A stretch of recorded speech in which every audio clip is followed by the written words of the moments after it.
I was arranging a close-up shot of a rare orchid when I felt it. That familiar tightening in my chest that always preceded an anxiety attack. Ironic, really. Here I stood, in a pristine gallery surrounded by my life's work. Champagne flutes clinking in celebration, while across town my girlfriend of 3 years was packing the last of her things from our apartment. My photographs of nature's most intimate secrets adorned the walls. Yet, I couldn't preserve the one relationship I treasured. This dendrobium specimen is exquisite, absolutely captivating. A woman's voice cut through my spiral. The way you've captured the light through those petals, it's like you've revealed its soul. I turned to find a tall blonde studying my work with an intensity that made me momentarily forget my heartache. Her fingers hovered near the frame without touching, as if the photograph might feel her appreciation. Claire Smith, I managed, extending my hand. My voice sounded steadier than I felt. Emma Robinson, Portland Botanical Gardens. Her handshake was firm, her green eyes direct. Oh, her work makes me see plants I've tended for years, as if for the first time. The scent of her perfume, something earthy with jasmine undertones, mingled with the aroma of wine and the subtle fragrance from the live installation in the corner. I couldn't help but notice how her charcoal blazer accentuated her frame, professional yet undeniably feminine. Anata Gardens director herself? I'm honored. I smiled genuinely for the first time that evening. Though I confess I'm surprised you bothered with a small exhibition like this. And small? Emma raised an eyebrow. And your reputation precedes you, Dr. Smith. Your research on symbiotic relationships in rainforest species is... A commotion near the entrance interrupted her. A border collie burst into the gallery, dragging its leash behind it, making a beeline straight for us. Several patrons gasped as it weaved between their legs, nearly toppling a waiter's tray. Sir Rufus. Emma's cheeks flushed. I'm so sorry. My dog sitter must have lost control of him. The collie circled us frantically, whining and nudging at my camera bag. His behavior seemed almost purposeful, those intelligent eyes fixed on me with unnerving focus. He's never done this before, Emma said, securing his leash. She's typically the most well-behaved. It's fine, I assured her, though something about the dog's behavior sent a chill down my spine.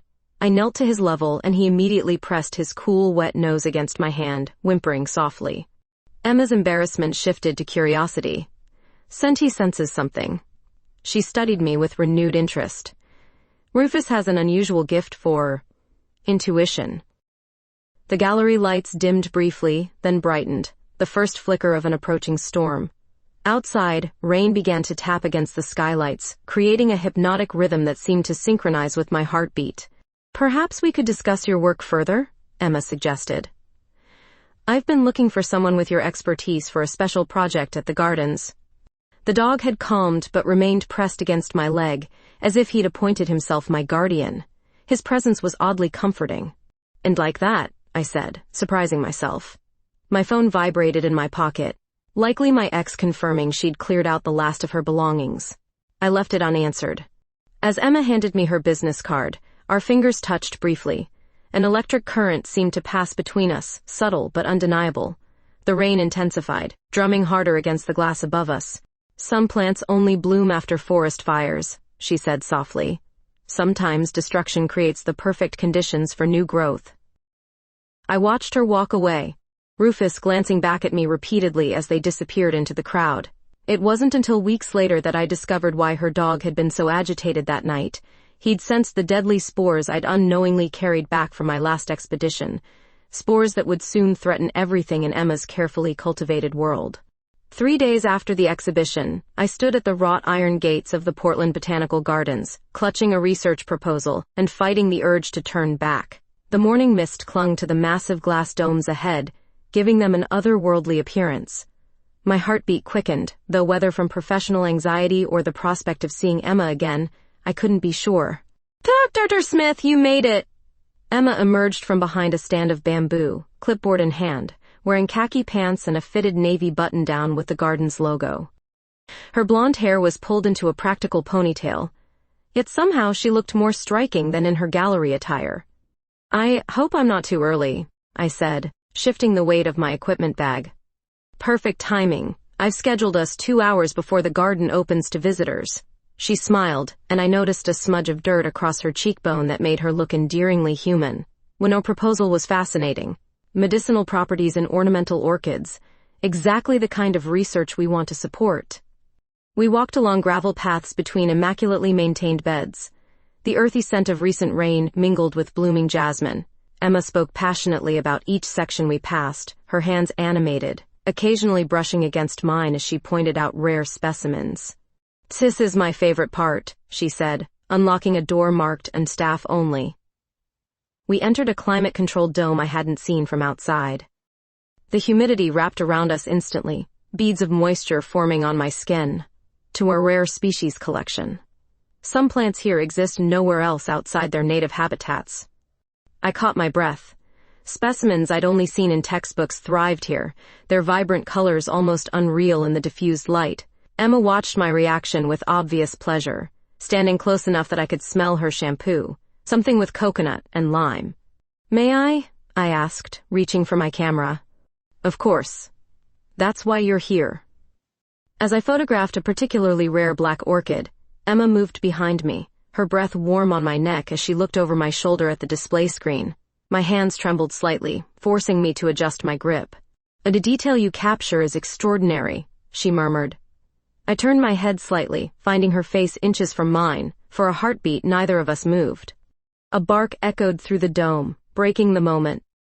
Rufus bounded toward us, his nails clicking on the stone pathway. "And Say thought he might want to join us," Emma explained, kneeling to ruffle his fur. "He's been oddly restless since the exhibition." As if to confirm her assessment, Rufus approached a cluster of orchids I'd been examining and began to growl, his hackles rising. "That's strange," Emma frowned. "And he's never aggressive around the plants." I crouched beside the dog, scratching behind his ears to calm him. Animals can sense things we can't. Maybe there's something about these particular orchids.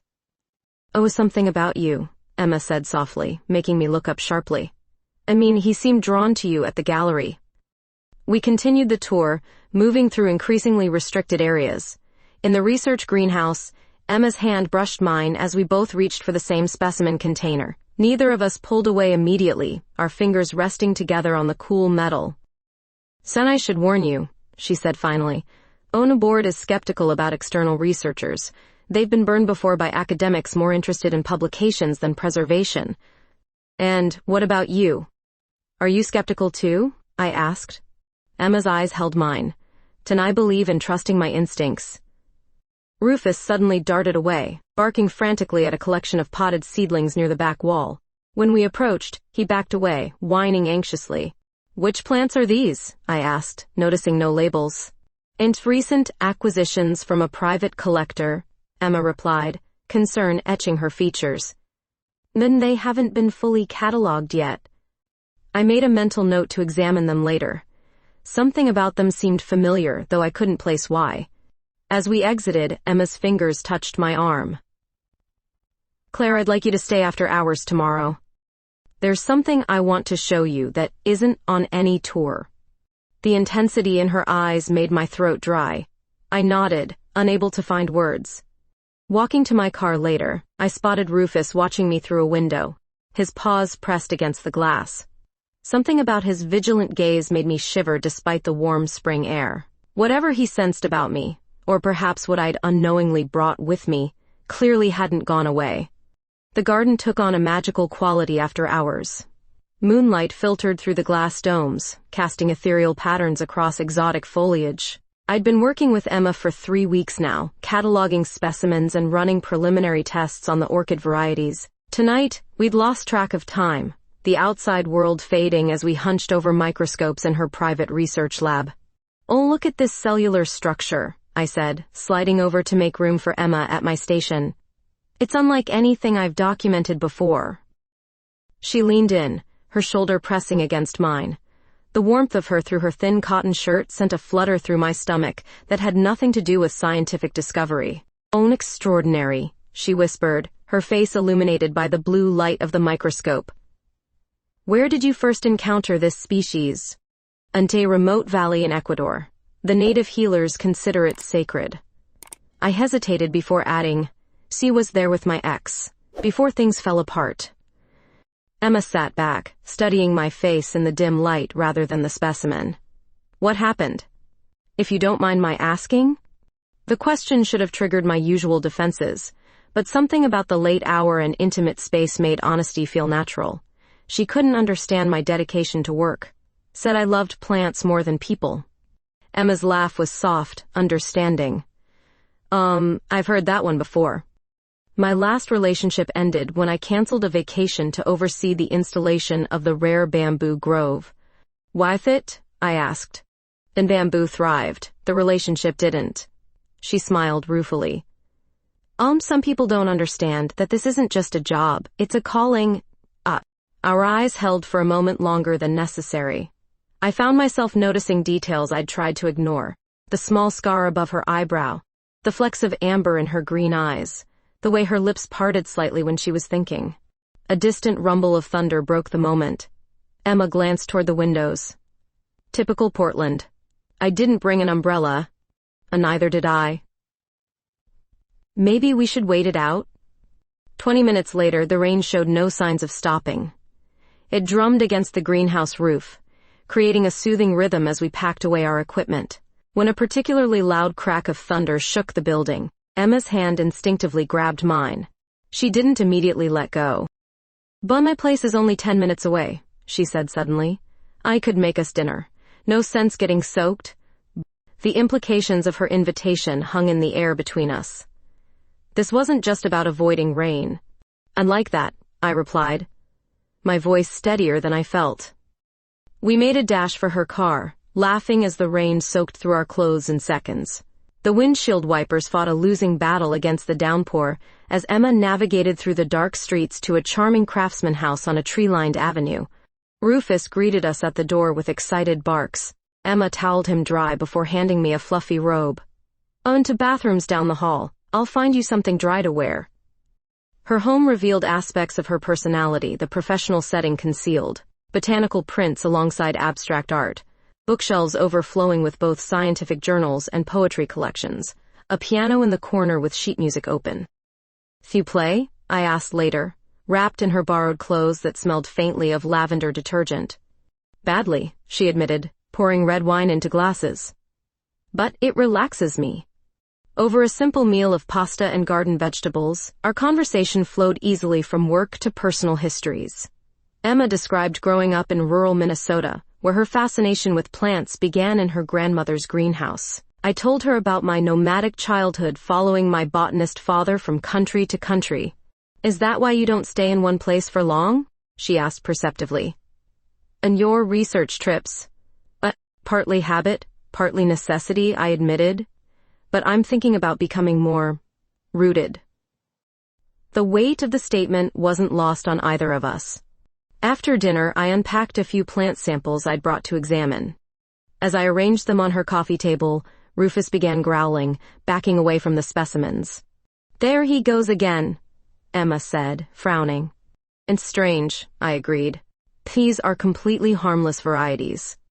Rufus barked sharply, then pawed at one particular sample container, nearly knocking it over. "And maybe there's something we're not seeing," Emma suggested, moving closer. I reached for the container just as she did, our hands meeting on its surface. Neither of us pulled away. The rain continued its steady rhythm against the windows as something shifted between us, the professional pretense we'd maintained dissolving completely. Emma's fingers tentatively intertwined with mine. My heart hammered so loudly I was sure she must hear it. When she leaned forward, I met her halfway, our lips connecting in a gentle kiss that quickly deepened with weeks of pent-up longing. Rufus's sudden frantic barking tore us apart. He circled the plant samples, growling and whining by turns, his behavior so distressed that we both stood up in alarm. "What is it, boy?" Emma knelt beside him, checking for injuries. My phone chimed with a text message from the lab. The preliminary results on one of our unidentified specimens had come in. As I read the report, ice formed in my veins. "Emma," I said quietly, and I think Rufus might be trying to warn us about something." The Botanical Garden Visitor Center buzzed with concerned voices.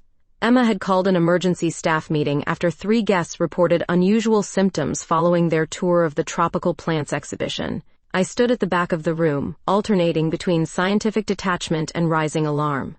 All 3 visitors experienced the same symptoms, Emma explained, her professional demeanor firmly in place despite the dark circles under her eyes. Disorientation, mild hallucinations, and respiratory irritation. They all spent time in the Southeast Asian pavilion yesterday afternoon. I'd been analyzing samples in that very pavilion just hours before the incidents. The preliminary lab results from the mystery plant in Emma's living room had been inconclusive but troubling enough that we'd spent the past week in a research frenzy. Could it be an allergic reaction? Asked a young horticulturist. The new jasmine species is particularly fragrant. Possibly, Emma conceded, though her eyes found mine across the room. We both suspected something more serious. After the meeting dispersed, Emma pulled me into her office, closing the door. The morning light streamed through her windows, illuminating dust particles dancing between us. Rufus lay in his corner bed, watching us intently. "Tell me your thoughts," she said, her voice lower now that we were alone. "You've been quiet." I hesitated, choosing my words carefully. Atinta symptoms match exposure to particular alkaloid compounds found in certain rare tropical species, the kind that can become airborne under specific humidity conditions. Like the conditions in a controlled greenhouse environment, Emma finished, rubbing her temples. Worry lines creased her forehead. Exactly. But I need more data before making accusations. I moved closer, lowering my voice further. Those unidentified plants from the private collector. We need to analyze them immediately. Emma nodded, then surprised me by reaching for my hand. Her touch sent electricity through my fingers, momentarily distracting me from the crisis at hand. Despite the professional chaos, something personal had been blooming between us since that rainy night a week ago. "Whatever this is, we'll figure it out together," she promised. We spent the remainder of the day in the research lab, analyzing samples from every plant in the Southeast Asian pavilion. Hours blurred as we worked side by side, our shoulders occasionally touching, exchanging theories and observations. Our shared passion for plant biology created a rhythm to our work that felt almost choreographed. By late afternoon, my eyes burned from peering through microscopes, and Emma insisted we take a coffee break. The garden cafe had closed, so she produced a French press from a cabinet and prepared coffee at her desk. "And you keep a coffee station in your office?" I laughed, accepting the steaming mug gratefully. "Essential director equipment," she replied with a tired smile. "Along with aspirin, emergency chocolate, and spare socks for unexpected flood disasters." The casual intimacy of sharing coffee in her office, both of us disheveled from hours of intense work, stirred something in my chest. This feeling, this connection, was something I hadn't experienced before, not even in my 3-year relationship. "I never thanked you properly," I said suddenly. "For what?" "Taking a chance on my research proposal, letting an outsider into your world?" Emma studied me over the rim of her mug. "And stopped being an outsider the moment you walked through those gates, Claire?" The warmth in her voice made me bold. "And what am I now?" She set down her coffee, considering the question. "Someone I trust. Someone who sees plants the way I do, as living treasures, not just research subjects." Her gaze dropped briefly to my lips before meeting my eyes again. Someone I can't stop thinking about." I moved around her desk slowly, giving her time to retreat if I'd misread the situation. She didn't move, except to stand as I approached. "I can't stop thinking about you either," I admitted, my heart pounding. "Even with potentially toxic plants threatening your garden." Her laugh was soft as she closed the distance between us. Spoken like a true botanist. Our second kiss was different from the first, not tentative but deliberate, my hands finding her waist as hers tangled in my hair. The world narrowed to just this moment, just us, until Rufus's sudden bark startled us apart. A young intern stood in the doorway, eyes wide with embarrassment. "Sorry to interrupt, Director Robinson, but there's something you need to see."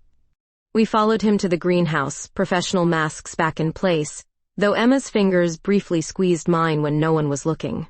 The intern led us to a corner where several plants were showing unusual discoloration. The same section Rufus had been so agitated about. "Ain't started this morning," he explained. "I've never seen anything spread so quickly." I leaned closer, examining the leaf structure. A chill ran through me as I recognized certain characteristics from my research in South America. Emma, I said quietly, I think I know what we're dealing with. And it's worse than we thought. 3 days of intensive research confirmed my worst fears. The unidentified plant was a rare species I'd encountered only once before, a hybrid variety that had adapted to release microscopic toxic spores when it felt threatened. In the wild, these spores would disperse harmlessly. In a controlled greenhouse environment, they concentrated to dangerous levels. It's essentially a defense mechanism, I explained to Emma as we stood in her office, both wearing protective masks. Outside, the garden had been temporarily closed to the public, and the spores caused disorientation and respiratory issues in potential predators. Emma paced, her shoulders tight with worry. How did this get past our screening protocols? Agitated mimics harmless varieties during dormant phases. I pulled up comparison photos on my tablet. And the toxic properties only activate when the plant perceives environmental threats. Like the temperature fluctuation last month during the cooling system malfunction, Emma groaned, realization dawning. We've been talking about replacing that system for years. Rain pattered softly against the windows, creating rivulets that distorted the view of the empty garden pathways. The gentle sound contrasted sharply with the tension in the room. The board is demanding answers, Emma admitted, collapsing into her chair. Some are suggesting I missed obvious warning signs. I moved behind her, placing my hands on her shoulders. She leaned into my touch as I massaged the knots of tension, our professional boundaries continuing to blur. So you couldn't have known, I said softly. This is my specialty, and even I didn't recognize it immediately. She reached up, squeezing my hand. Thank you. For being here, for helping. A commotion outside interrupted us. Through the glass walls of her office, we saw Rufus bounding across the administrative area, dragging his leash with a frantic garden attendant following behind. What now? Emma murmured as we hurried out. The border collie ran straight to us, frantically circling and barking. His behavior was more agitated than I'd ever seen. Escaped from my office, the attendant explained, breathless. And I was watching him while you were in the meeting, but he suddenly went crazy.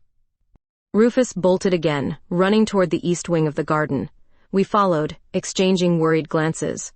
The dog led us to a restricted section housing newly acquired specimens, pawing desperately at the door.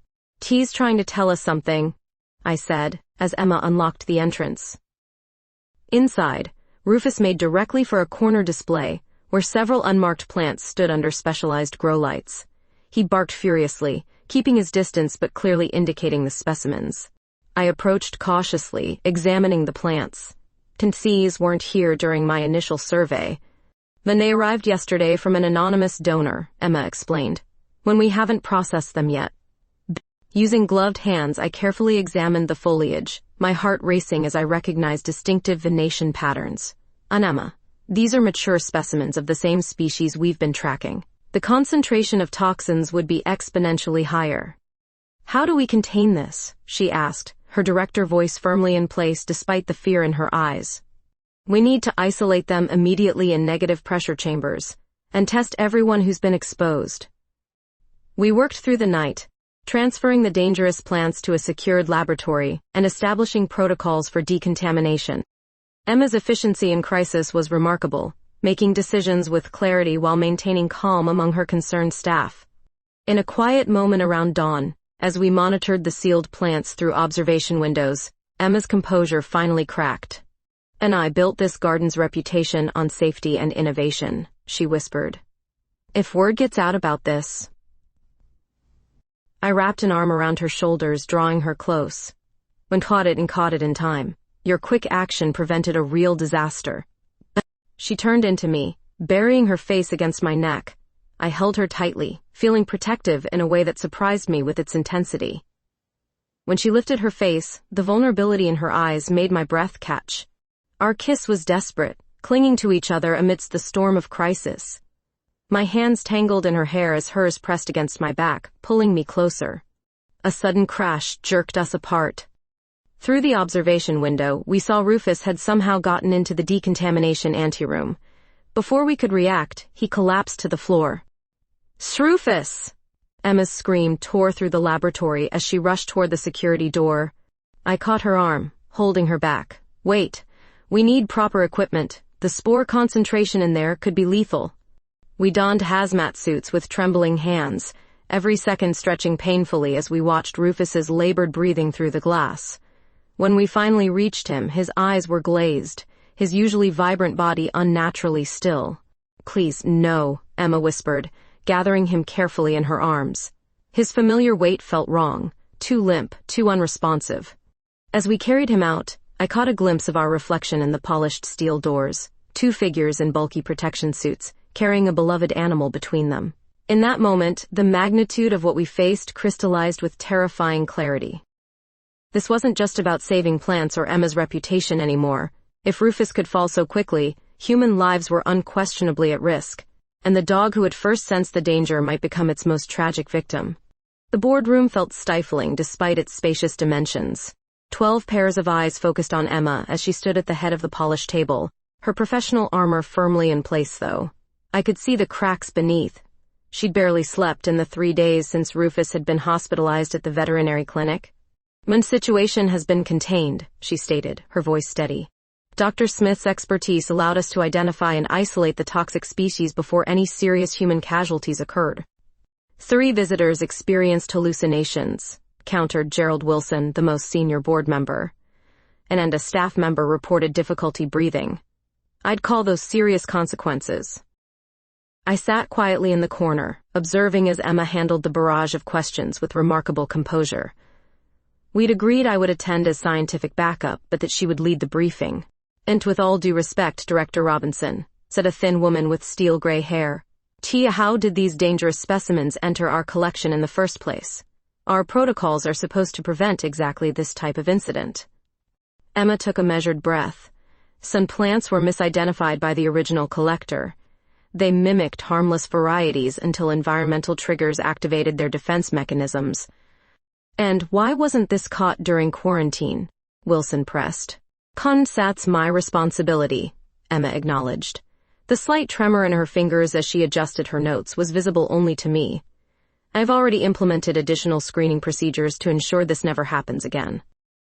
The tension in the room was palpable as board members exchanged concerned glances. I couldn't stay silent any longer. "And if I may," I said, standing. All eyes turned to me. And what Director Robinson isn't mentioning is that her quick action and expertise prevented what could have been a catastrophic incident. Many botanical directors would have hesitated to close a public garden on limited evidence. Her decisive leadership saved lives. Emma's surprised gaze met mine with gratitude. But before she could speak, the boardroom door opened. "Sorry I'm late," announced a tall man with a carefully trimmed beard. "And traffic was murder." "The Dr. Marcus Hayes," Wilson explained to the room. "Plant pathologist from Seattle Botanical Research Center. We've asked him to provide an independent assessment." I felt Emma stiffen beside me. "Marcus," she said coolly. "So I wasn't aware you'd be joining us." The newcomer's smile didn't reach his eyes. "Emma. Always cleaning up disasters, I see." The subtle emphasis on always suggested history, personal history. My suspicions were confirmed when he glanced between Emma and me, his eyebrow raising slightly. "But Dr. Smith," he acknowledged, "I've read your work. Interesting theories, though perhaps lacking methodological rigor." The deliberate slight made my cheeks burn, but I managed a professional smile. Always happy to discuss methodology with colleagues who keep up with current research standards. His eyes narrowed at the counter jab. The tension in the room shifted, becoming something personal and sharp. Throughout the remainder of the meeting, Marcus systematically undermined Emma's report, suggesting alternative containment strategies and highlighting what he called obvious oversights in the garden's safety protocols. A board should consider whether current leadership has the necessary caution for managing a collection of this importance, he concluded smoothly. When the meeting finally adjourned, Emma exited quickly. I found her in her office, standing rigidly by the window. "That was Marcus Hayes," she said without turning, "but my former research partner. And I gathered as much," I replied, closing the door behind me. "Pony seems ambitious, Opportunistic? He's been trying to position himself for a directorship at a major garden for years. Her laugh had no humor in it. And we were together for 2 years. He proposed the same week he tried to take credit for my research on endangered pine species. I moved beside her, our shoulders touching lightly. And the board respects you. I could see that despite his theatrics. And he'll use this incident to suggest I'm emotionally compromised. She finally turned to face me. And especially if he discovers about us. The unspoken question hung between us. What exactly were we? More than colleagues, certainly, more than friends. But we'd had precious little time to define our relationship amid the crisis. Let him try, I said firmly. For your work speaks for itself. Her phone chimed with a text. It's the vet clinic. Rufus is stabilized but still critical. The professional mask slipped, revealing raw fear beneath. I can't lose him, Claire. I wrapped my arms around her. Public appearances be damned. She won't. We'll figure this out. That evening, we walked the moonlit gardens during a security check. The paths were eerily quiet without visitors, the plants seeming to watch us as we passed. Emma's hand found mine in the darkness. I never properly thanked you, she said softly, for defending me today. And you'd have done the same for me. She stopped, turning to face me under the silver light filtering through the orchid house glass. Sis isn't just professional for me anymore, Claire. You know that, right? My heart raced as I stepped closer.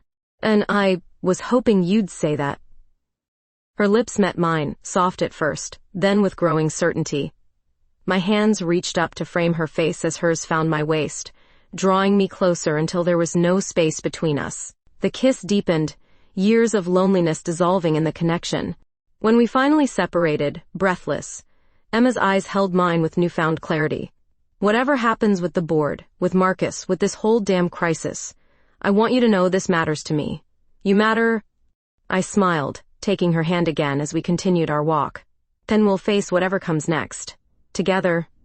The veterinary clinic smelled of antiseptic and fear. I'd driven Emma here at midnight. After the emergency call came, Rufus had taken a turn for the worse. Now we sat side by side in uncomfortable plastic chairs, her head resting on my shoulder, both of us watching the rhythmic rise and fall of the border collie's chest through the observation window. And his respiratory function is declining, Dr. Warner explained gently. And the toxins have caused inflammation in his lungs that isn't responding to standard treatment. I'm sorry, but if we don't see improvement by morning, that... She didn't finish the sentence. She didn't need to. Emma nodded mechanically, her face a mask of forced composure. Only I could feel the slight trembling of her body against mine. When the veterinarian left, Emma finally broke. He knew, she whispered, tears streaming down her face. He tried to warn us from the beginning. I pulled her closer, pressing my lips to her hair. And that's how we're going to save him. He showed us what was dangerous. Maybe he can show us what might help. Hope flickered in her reddened eyes. What are you thinking? The idea had been forming in my mind since we'd identified the toxic plant. In Ecuador, local healers used companion plants to neutralize similar toxins. Plants have natural antagonistic relationships, if we can identify the right counteragent. We raced back to the garden at 2 a.m., the empty streets allowing us to reach the research facility in record time. The security guard barely glanced at our IDs, accustomed to scientists keeping odd hours during the crisis. In Emma's office, we spread out research journals and botanical databases. My fingers flew across her keyboard, pulling up my field notes from South America, while Emma cross-referenced with the garden's specimen catalog. What about this? She asked, pointing to an entry. An Aristolochia serpentaria. We have it in the medicinal plants section. I scanned the properties. Close, but not quite. We need something that specifically counteracts alkaloid toxins. Hours blurred together as we searched. Dawn was breaking when Emma suddenly straightened. Oh, Claire, look at this! She'd found records of a rare mountain orchid used by indigenous healers to treat hunting dogs poisoned by particular plants. The garden had acquired specimens 3 years earlier. This could work, I said, excitement building as I reviewed the chemical components. And a molecular structure could neutralize the specific toxins Rufus was exposed to. We hurried to the orchid house, finding the small, unassuming plants tucked in a corner display. As a biologist, I appreciated their subtle beauty. As someone desperately trying to save a dog who had become important to me, I saw only potential salvation. Back in the lab, we worked with focused intensity, extracting essential compounds and creating a treatment protocol. I'd never seen Emma so determined, her hands steady despite exhaustion, her mind razor-sharp as she suggested refinements to the process. "It's ready," I finally said, holding up a vial of the extracted compound. "Montclair, we need to be realistic. This is experimental at best, dangerous at worst." We have to try," she replied, her voice hoarse from fatigue. Tea would do the same for us." At the veterinary clinic, Dr. Warner reviewed our research with professional skepticism. "This is highly unconventional." "Okay. So is the toxin he was exposed to," I countered. After what felt like endless discussion, she agreed to administer the treatment under controlled conditions. We watched from behind glass as the extract was carefully introduced to Rufus's IV line. For the first hour, nothing changed. Emma paced the small waiting area while I remained still, mentally calculating and recalculating dosages, wondering if we'd missed something critical. Then, almost imperceptibly, Rufus's breathing pattern shifted. His oxygen levels improved by 2 percentage points. Then, 3. "It's working," Dr. Warner confirmed cautiously. "His vitals are stabilizing." By evening, Rufus had regained consciousness, his tail offering a weak wag when Emma was allowed to sit beside him. I watched through the window as she pressed her forehead gently against his, whispering words I couldn't hear but understood nonetheless. Later, as we sat together in the clinic's garden, Emma took my hand. "And you saved him." "When saved him," I corrected. "And he saved us first, remember? If he hadn't reacted to those plants." She nodded, exhaustion evident in every line of her body. When she leaned against me, I wrapped my arm around her shoulders, letting her rest her weight on me. I've been thinking," she said quietly. About what Marcus said at the board meeting." My body tensed. "Don't let him get to you." It's not that." And she sat up, looking directly into my eyes. "And he was right about one thing. I've been so focused on the garden as an institution that I sometimes miss what's right in front of me." "Like dangerous plant species?" I attempted to joke. "Like someone who understands me completely." Her fingers traced my cheekbone with tenderness. "Like you." Around us, the clinic garden continued its evening rhythm, bees making final visits to lavender bushes, birds settling in for the night. A microcosm of the natural world we both dedicated our lives to understanding. "So when this is over," Emma continued, "and then Rufus is better, and the garden is safe again, we'll figure out what comes next." I finished for her, turning to press a kiss to her palm. Together. 6 months after the toxic plant crisis, the Portland Botanical Gardens hummed with activity. Summer visitors wandered through newly arranged displays while tour guides highlighted the groundbreaking research now conducted on-site. Standing at the entrance to the newly unveiled Bioremediation and Healing Plants exhibition, I couldn't help but smile at the journey that had brought us here. "Too ready for this?" Emma asked, appearing beside me in a professional blazer that did nothing to hide how beautiful she looked. Rufus trotted at her heels, his recovery complete, a special garden staff bandana around his neck. "And as ready as I'll ever be," I replied, straightening my own jacket. "Though I still think you should be the one giving the presentation." "Then the research is yours, Claire. No one could explain it better." The exhibition represented months of our work, turning crisis into opportunity by developing new understanding of how plants could combat environmental toxins. What began as desperate effort to save Rufus had evolved into pioneering research that earned international attention. Marcus Hayes had disappeared from the scene after the board unanimously backed Emma's leadership. His attempts to discredit her had backfired spectacularly when our emergency protocols became a model for botanical gardens worldwide. As visitors filed into the presentation space, I spotted familiar faces. My former research colleagues sat alongside Emma's board members and staff. Even my ex had sent congratulatory flowers, though she declined the invitation to attend. "Distinguished guests," Emma began the introduction, her director's voice confident and warm. One today represents not just scientific advancement, but a reminder that our greatest discoveries often emerge from our greatest challenges. Her eyes found mine as she continued. Dr. Claire Smith came to our garden initially as a visiting researcher. Today, I'm proud to announce her permanent appointment as our chief research botanist. Applause filled the room. This part of the announcement had been planned. What came next hadn't been. And on a personal note, Emma added, a slight quiver in her voice betraying her nerves, Claire has also agreed to share her life with me, not just professionally but personally. A surprised murmur rippled through the audience, followed by warmer applause. Heat rushed to my cheeks. We hadn't planned to make our relationship public quite so dramatically. The presentation itself passed in a blur. I explained our findings on plant defense mechanisms and bioremediation techniques, fielded questions and accepted congratulations. Through it all, Emma watched with pride from the front row, Rufus's head resting contentedly on her lap. Later, as staff dismantled the presentation area, Emma led me through a side door I hadn't noticed before. And there's something else I want to show you.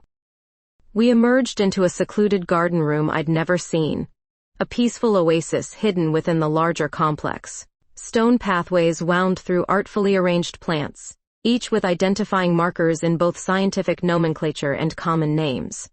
At the center stood a simple bench beside a reflecting pool.